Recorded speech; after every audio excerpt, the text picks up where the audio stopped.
Dan saudara, terkait KPK yang menangkap Gubernur Papua Lukas NMB, kita terhubung melalui sambungan telepon dengan Ketua KPK, Firly Bahuri. Selamat petang, Pak Firly. Selamat petang rekan-rekan Kompas TV dan seluruh anak bangsa Indonesia. Ya, Pak Firly, ini kan 4 bulan ditetapkan sebagai tersangka 2 kali mangkir saat dipanggil oleh KPK. Akhirnya hari ini ditangkap. Bisa diceritakan kronologi singkat saat proses penangkapan, Pak Firly? Ya, tentu kita pelaksanaan tugas pokok KPK itu tunduk kepada asas-asas yang ditentukan Undang-Undang Nomor 19 2019. Antara lain, 1, kita bekerja untuk kepentingan umum. Kedua, menjamin kepastian hukum. Ketiga adalah menegakkan keadilan. Keempat adalah proporsionalitas dan keterbukaan. Kelima itu adalah akuntabilitas. Dan tentu kita juga tidak boleh melepaskan atau menyampingkan penghormatan terhadap hak asasi manusia. Tadi kalaupun disampaikan sudah 4 bulan terhadap tersangka Lukas NMB sebagai tersangka yang diduga melakukan tindak korupsi, tentu itu adalah merupakan proses hukum. Dalam penegakan hukum itu kita tidak bisa menyebut lama, singkat, pendek, panjang waktu. Tapi yang pasti adalah bagaimana kita bisa memastikan bahwa seluruh proses hukum itu bisa berjalan dan dihormati, baik itu prosedur, mekanisme maupun syarat-syarat terkait juga dengan syarat-syarat penetapan tersangka, syarat-syarat terkait dengan penangkapan, penahanan, dan lain. Pendek kata, KPK sangat menjunjung tinggi seluruh ketentuan hukum dan peraturan perundang-undangan. Oke. Nah, kami mendapatkan informasi bahwa Bapak Saudara Lukas NMB hari ini akan melakukan penerbangan melalui Bandara Sentani.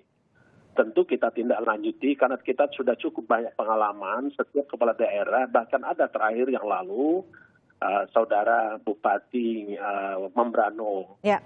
Tengah atas nama HRP itu juga sama, terbang dari suatu wilayah ke Sentani terus hilang begitu saja. Sehingga kami tentu tidak ingin mengulangi hal yang sama, itu satu. Yang kedua adalah ingin memastikan bahwa Lukas NMB dalam keadaan kondisi yang sebenarnya sehat atau tidak sehat, karena bisa mengikuti penerbangan, bisa melakukan kegiatan. Itulah juga yang kita menjadi pertimbangan dan perhatian. Okay. Hari ini betul kita telah melakukan upaya paksa terhadap Saudara Lukas NMB. Tapi yang paling penting adalah apa yang kita lakukan tetap tunduk kepada semua ketentuan hukum dan perundang-undangan. Lebih-lebih lagi kita menjunjung tinggi jiwa manusia, hak asasi manusia, menjamin keselamatan seseorang warga kita. Karena itu KPK betul-betul memastikan bahwa segala prosedur dilakukan sesuai dengan ketentuan undang-undang. Ya, tetap tunduk pada aturan hukum yang berlaku dan memastikan kesehatan Lukas NMB sudah siap untuk menjalani pemeriksaan. Selanjutnya langkah yang akan dilakukan KPK setelah Lukas NMB tiba yang kemungkinan malam ini, betul ya Pak ya?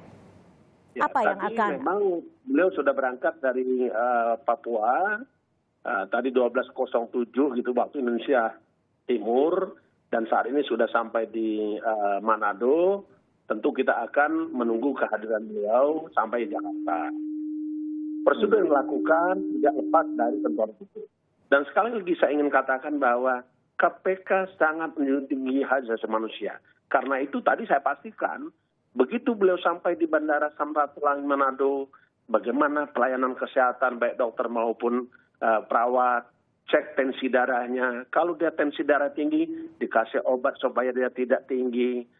Yang pasti adalah keselamatan jiwa manusia itu kita letakkan di sebagai... Pak Firly, apakah ada kemungkinan setelah melakukan pemeriksaan lanjutan nanti saat di Jakarta, ada kemungkinan Lukas NMB langsung ditahan?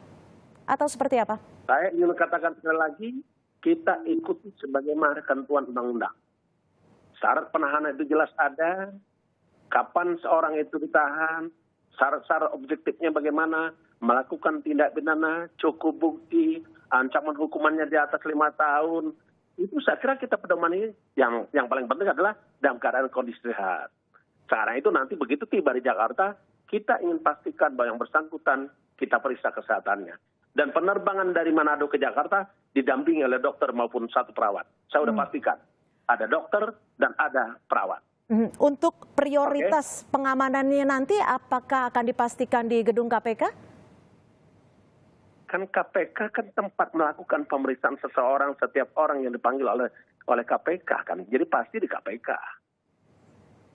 Nah, terus apa lagi?